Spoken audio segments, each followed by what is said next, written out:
we always at this stage in the programme like to have a chat with somebody who's got an interesting tale to tell. So how about a West Midlands businessman who came from humble beginnings to being a millionaire at the age of just 35. His name is Richard North. How are you, Richard? I'm well, thank you, Adrian. And people might know you from the Secret Millionaire television programme. In case people didn't see you on that, just tell us about your brush with TV fame. Well, that started 2 years ago. I think we filmed it in May 2010, and I got a call on a Monday, having watched the series over the weekend, or one of the episodes over the weekend, and my wife turned to me and said, would you, Richard, ever do any of these business programmes?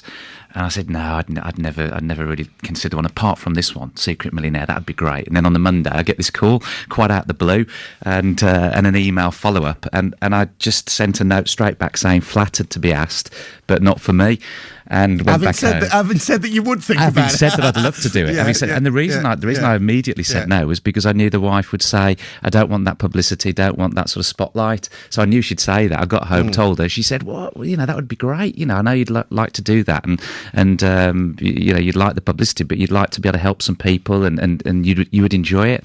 And eventually, I said yes, backwards and forwards, and finally said yes. And we filmed it down in Ely in Cardiff, South Wales, and it was the most incredible experience, certainly of my business life, if not also probably, one of the most incredible experiences of my personal life. Now, you're a very wealthy man, you are a millionaire, but it was reported at the time that you gave away £100,000 of your own money to take part in that programme. Did you? I did. It is conditional. So I'm just picking myself up from the floor. And I am fortunate enough to have been successful in business. It's not come without its downsides. You don't see as much of your family as you'd like to when you work so intensely, but I'm sure that's true of so many other jobs. And I've also not always been successful in business. We'll talk a bit about that, but talk about Secret Millionaire then. You went to Ely in Cardiff, and who did you meet, and on what basis did you give away £100,000? I'm brushing a tear from my eye as I say it. Well, I got put into a council house, or an ex-council house, in a very run-down area of Ely. It was actually known as being the place of the Ely riots in the 90s, which became all caught up in some kind of race and racist riot. It was dreadful, and they got this reputation for being a very difficult place to live and for people to get on. And they had a real bad press. But actually, over the following years after the riots, the community really rebuilt themselves. And so they had this reputation, yet it wasn't a reputation that was then valid in the years that followed. So I got put into a council house on a road in this area, and was, I won't say completely left to my own devices, but as you see on the TV programme, you get the minimum amount of money to live on. So, it's usually beans on toast every day, breakfast, lunch and dinner. And you are then allowed to walk the streets and talk to people and see if there's any causes that you feel you would like to help and support with the cash that you've been lucky enough to make over the years. And what I didn't reckon on was the producers of the show, who were brilliant. The whole team there was brilliant. The way they interviewed me and analysed me. It felt like meeting a psychotherapist when I went through the process. This was a few weeks prior to going on the show, and then during the show itself, where they took me back to my early childhood and tried to find out what it was that made me tick, but also what kind of things in my life had affected me. And my brothers, identify perhaps the trigger points that would persuade you to part with £100,000 in this town. Well, yeah, and to I suppose, as much as anything, find things that might be deep seated in my brain somewhere that have not come to the forefront for many years. Expose those and see if those would help me relate to people that have gone through similar circumstances that could allow me to help them in ways that I perhaps couldn't have done earlier in my life because I didn't have the money. They talked about my brother. And I hadn't spoken about my brother for many, many years until the producers said, have you got any brothers, sisters? And they examined my life, my background. And I had a brother who died, unfortunately, at the age of 28. And he died of a brain hemorrhage. We'll talk more about that in a moment, Richard. Richard North in the studio with us. Richard runs a company called Wow Stuff, who are based in the Wolverhampton Science Park, worth about 35 million quid, I think, the company. He is a millionaire. He's on the telly a couple of years ago as the secret millionaire. Started from humble beginnings in Wolverhampton, sharing his life and times with us on BBC WM, the voice of Birmingham and the Black Country. My name's Adrian Goldberg. The time now is 11:30.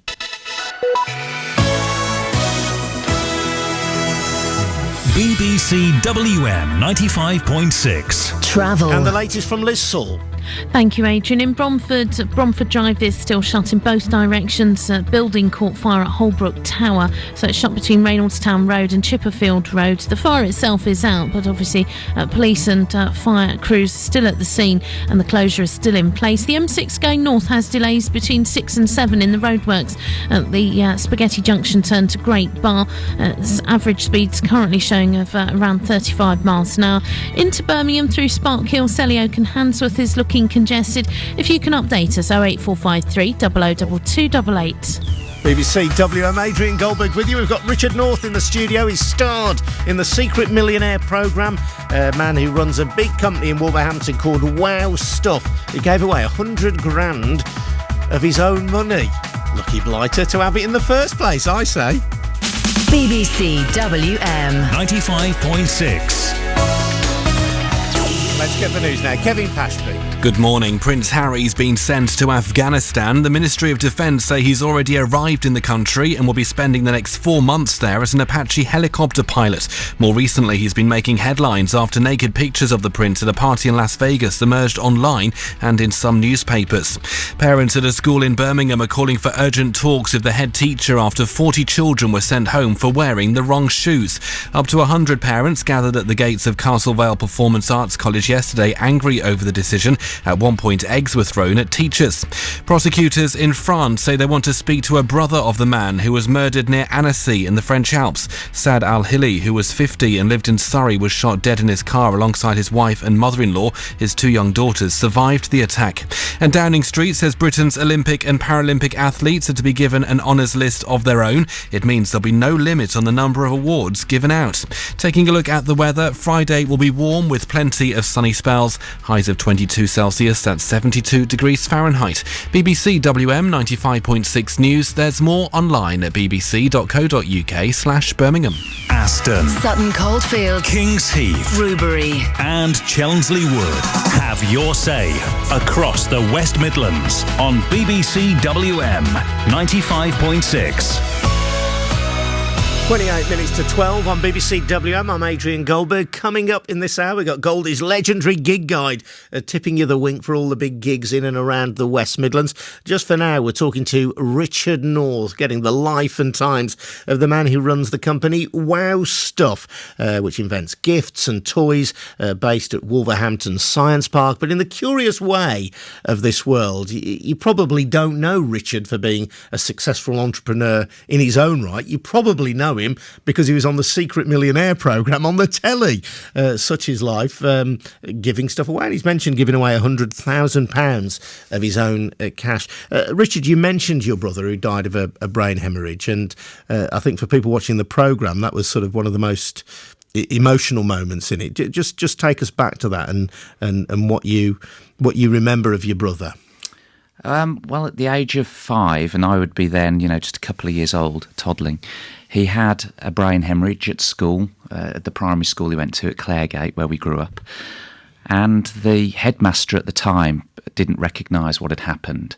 And when my parents came to collect him at 4 o'clock, 3:30, they put him in a car, drove home, and realised that he was very sleepy. Now, they'd seen this when they first picked him up, and the head had said, he's been very, very tired all day, very sleepy. And of course what happened is he'd had a brain hemorrhage, the first one. Now, the doctors at the hospital said that he possibly had a short life expectancy, but because he never really had any big recurring problems since that day. So for the next 20 odd years, everything seemed relatively fine. I mean, he did lose use of his left arm. He only had perhaps 50% use of his left arm and leg, and his brain was impaired. So he lost some of his intelligence or ability that we would all have. Everything else seemed normal. And then one day, my father called me. I'd left home since, got my own place in Wolverhampton, and he called and said, "Your brother's died overnight in his sleep, peacefully in his sleep, we believe." And he was 28, and I would be, at this point, 25.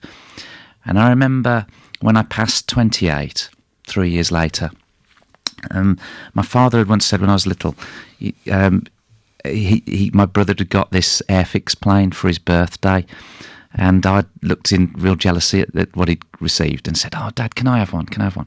And he said, "Well, you can have one when you're as old as your brother." And I remember thinking at that point, well, I'll never be as old as my brother because he's 3 years older than me, so I can never be as old. And the irony was, when I then hit 28, I actually did end up as old as my brother. So that sticks in my mind. But he was great. He would always have a go at things. He became a bit of a mechanic, loved cars, but could only drive an automatic. Was always working in our parents' garage on some new old banger car that he'd bought for very little money and was trying to do up. He couldn't get a decent job, was always given very low wage, menial type jobs, sort of cleaning toilets and that sort of thing. But my mum would insist that he would go out and get a job. So although he's disabled and found lots of things very, very difficult, compared to able-bodied people, my mum always pushed to make him feel that this is what you have to do in life. You have to just get on, forget about your disability, and do the best you can. So he would go in the freezing cold winters. I remember Bantop Park in Wolverhampton. He'd go up there and clean the toilets. He got picked on a lot, bullied in those days. Picking on somebody who was less abled was not considered the absolute horrific thing that it is today, and it was almost accepted in schools 30 years ago. So I remember him being very badly bullied, and once I remember feeling a little bit proud of myself when I stood up to this much bigger kid at school for bullying my brother. So he found it, obviously very difficult to defend himself. So he was often always picked on. I remember that, but he stayed positive in life.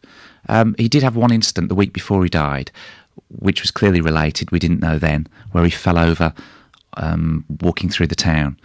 He'd obviously had some kind of mini brain hemorrhage, and he got this big black eye. And when he came home, he was almost proud to show me this. When I came in to see him, so what's happened to you? You look like you've been in a fight. You've got this big black eye. So he was quite proud. It seemed tough, even though. That's right. Yeah. And you say you grew up in Claregate in Wolverhampton. Was there anything in your family background to suggest that you would go on to become a successful entrepreneur and millionaire? I don't think externally people would have looked at me and said, "This guy's got potential." You didn't go to university, did you? I didn't. I went through Regis Comprehensive School to the sixth form, and really had a nice time, for want of a better expression, at school. So I didn't push myself. I got off to a great start at primary school and nearly went to grammar. But we had to have a sit-down showdown with my best friend to see who could get the highest score, following our equal scores in the 11 plus as it was then. And so only one of us could go to grammar, so we had to come in on a Saturday. Really? Sort of a penalty shootout to go to grammar school? It felt that way. He won. I lost. Really? And I went to Regis, which was a good school. And enjoyed it there, after the first couple of years of bedding in, then just enjoyed it and coasted, would probably be the right word, and went through the sixth form, left, and didn't know really what to do. Walked into a local manufacturing company with a friend of mine who was there to buy one of their products, because they used to sell direct to the public as well. And they were a crossbow company called Barnet International. Where were they based? They were in Ettingshaw. They're still there? I think they are. So you're a crossbow company? Yeah, of all things, a crossbow company. And you started selling crossbows. That was your first job? Yeah, the lady took a bit of a shine and said, "Look, you seem sort of bit lively character. We'll put you in the sales office." And they did. And I wouldn't say I was completely left to my own devices, and I did have some mentoring and guiding.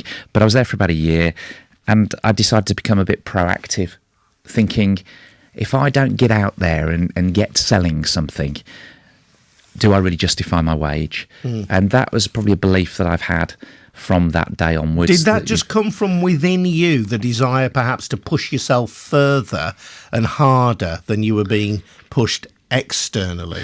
I think a lot of it was because I always had in the back of my mind who was going to look after my brother, because I knew that he was being fired from different jobs because he couldn't work fast enough because of his disability. And I kind of resigned myself to thinking, I'm going to have to put a roof over his head. Really? And you that felt was a that driving responsibility factor. came onto you, and you were always mindful of that? Yeah, my mum and dad certainly had no wealth. They were very, very hard workers.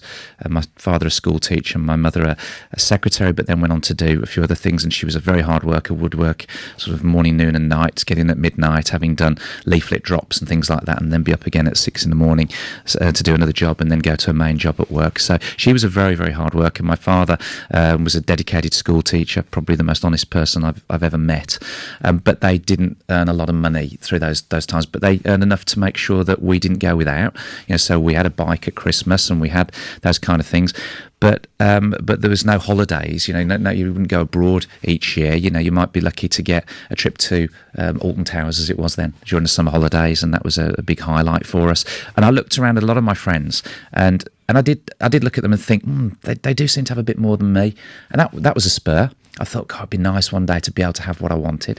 And then when I worked for Barnet International, I remember the owner of the company driving his Bentley into work and picking me up by the side of the road on a very cold, wintry morning when the snow and sludge was 4 inches deep. And he pulled over. He didn't really know me from Adam. He knew I'd just recently joined and was working in the sales office. He said, hop in. And he gave me a lift the last 100 yards. And I remember looking down at these fabulous plush carpets in his Bentley, and then looking at all the sludge I'd just dropped onto them from my shoes, and thinking, I wonder whether he'll fire me for this. So you got this spur then of trying to provide a roof for your brother who sadly died when he was 28, of, perhaps a little bit of the green-eyed monster appearing when you see a Bentley being driven and you're out in the sludge. How did you then set about making your first fortune? Well, just answering that, just come back and commenting on the green-eyed thing. I wouldn't say that I'm jealous of those people. I actually admire people that have done very, very well in life and aspire to them rather than be jealous of them. So that's really the big driver for me. I went on to leave that company and become a sales rep for a company down just north of London. Hadn't driven outside of Wolverhampton before this, and now was repping in areas that I probably couldn't spell and certainly had never been to. And that went pretty good. I made loads of mistakes, being not formally trained in anything, but having maybe a little bit of the gift of the gab. Talking with a little bit of bull, which you soon learn doesn't take you very far. You have to get rid of that, and honesty always should prevail, and does win through in the end. And so making these mistakes as I trundle along and start to do better and better as each year goes by in sales. And then I decided to go into marketing and feel that what I really wanted to do is understand why people buy things. That's what I really wanted to get to the bottom of. Why does somebody like this toy instead of this other toy over here? And so they gave me quite a lot of freedom in that business, and I ended up running a division within this group of companies, and it became the most profitable within the group. At this point, I wasn't in the toy business. I later went on to go into toys. And at 28, one of my customers said, I'd back you if you ever wanted to start your own company. And this guy had got a chain of photographic stores in the Midlands, a company called Sequip, a chap called Peter Rowland. And I admired his integrity. He had such a great reputation in the photographic industry, of which I worked at the time. So I went with him. He took 50% of the company. I took the other 50%. So what we call sweat equity. So I put all the hard work in. He puts the cash in. Put the money in. Yeah. And it went well, for the first 3 years. And what was that doing then? We sold binoculars, telescopes, even shooting sports equipment. It was quite a varied, diverse business. importing products from the Far East. But you'd already, if you'll pardon the pun, given the range of work it was with binoculars, you'd already got your eye in then. You sort of, you knew that world. So did he to a bit. You'd built up some contacts, but then crucially, he delivered financial backing. You also had, a way about you that was able to sell this stuff. And you built up a very successful company. Yeah, I think if you're at a business and contemplating becoming an entrepreneur and setting up on your own, it really helps. In fact, it's probably necessary that you know all about the industry that you want to work in. So many entrepreneurs that I meet, they may have worked at big corporate companies, understood the industry before they set up on their own. And that's certainly what I did. And as I progressed through that business, I was lucky enough in, I think it was about 99, 2000, to get an offer for it, which I couldn't refuse, and sold the business. And at that level, were you made? I mean, could you have retired at that point? Yes and no. Financially, depends on what kind of lifestyle you would like to lead at that point. But financially, I mean, yes, you I didn't have to worry about a mortgage. I was going to say you had enough money to buy your house out. Let's say, you could have bought the house that you grew up in at the very least. Yes, certainly, yeah. Several times you brought the whole street. Look at you. I had enough to give some money away to worthy causes down in Ely and Cardiff for sure. I've made a good amount of money, yes. And then you moved in then. I mean, so you got wow stuff now then, which is toy. And you've got this incredible sort of black and red robot-like machine on my desk. I'm not sure if I should recognise it. I'm not very good at it. You won't, no, because what I've brought along, and I've tried and paint the picture as best I can for the listeners, that it's nearly a foot tall. A robot with 6 legs, so it looks a bit like a spider, but very robotic as a spider, and it's got armour all over its legs. And if you're in battle with another one of these, and they're called attacknids, if you hit the armour, it pings off, so it explodes off. Very good. So not arachnids, but attacknids. Exactly. It's a play on the words. And this is an example of what we do as a company. We work with inventors around the world, and we have our own in-house inventor team, and we'll develop a product from an inventor concept and idea, might even sometimes be just a drawing, but usually a very good one. And if we see it's got potential, we'll develop it further. We then look at the category that it could occupy, in this case the robotic toy category, and we'll look to bring it to market. So it's about a 2 to 3 year development cycle. Okay, so you're not just developing, you're not just selling stuff, you're encouraging creators, inventors, but you're also then earning a reputation as a place they can come to, and you'll give them seed corn, development money, and have a partnership with these companies. Yeah, we do, and you get to play with toys every day. Yeah, what a great job! A lot of people say that. Oh, you must love doing this, but obviously there's so many facets to any company. There's the invention side, but there's also the sales and the marketing, the finance, all those things that you have to be very familiar with and well learned in. But this particular toy from Combat Creatures, it's a new brand we've created over these 3 years. When you spend so long behind the scenes creating something, you at first are in love with it, and you think, wow, this is going to be fantastic, because then the next year goes by and you haven't brought anything to market, and you start to question your own thinking. Is it going to be that good? Are we going to be on trend by the time it comes out or not? And then another year goes by, and so at this point, just prior to launching it, this launches in 3 weeks' time at the usual stores, all the usual big retailers. When it launches, you are really with bated breath. You don't know how it's going to be taken to. And who is the market for that? I mean, I can see. Clearly, children would enjoy setting this sort of robotic spider against robotic spider. Yeah, I kind of suspect that blokes like you and I might also fancy having a bit of a play in it as well. Adrian, you're right. It's cross, and that's something that we tend to do quite well with. Yeah, you can hear the Americanized version of the TV advert already. It's got to be American. It's got to be American in an ad, surely. And I think it is actually. The TV advert that we're producing is using American voiceover, but it is a wholly developed product from Wow Stuff in the UK. It launches in 3 weeks. We showed it to the big retailers just a few weeks ago, which actually, would you believe, is very late in the year. They see all the products in January, February time. Ahead of the following Christmas. Absolutely. Yeah. And we just showed it to them, and they have gone absolutely wild, and they're calling it the top boys toy for Christmas. So it will, now it's looking, the way the pre-orders have gone from the big retailers, will be sold out by probably end of November, first week in December. Wow. It's gone live online. We had 2 million views of this on the Facebook page, and they've termed it in the YouTube, the greatest toy in the universe.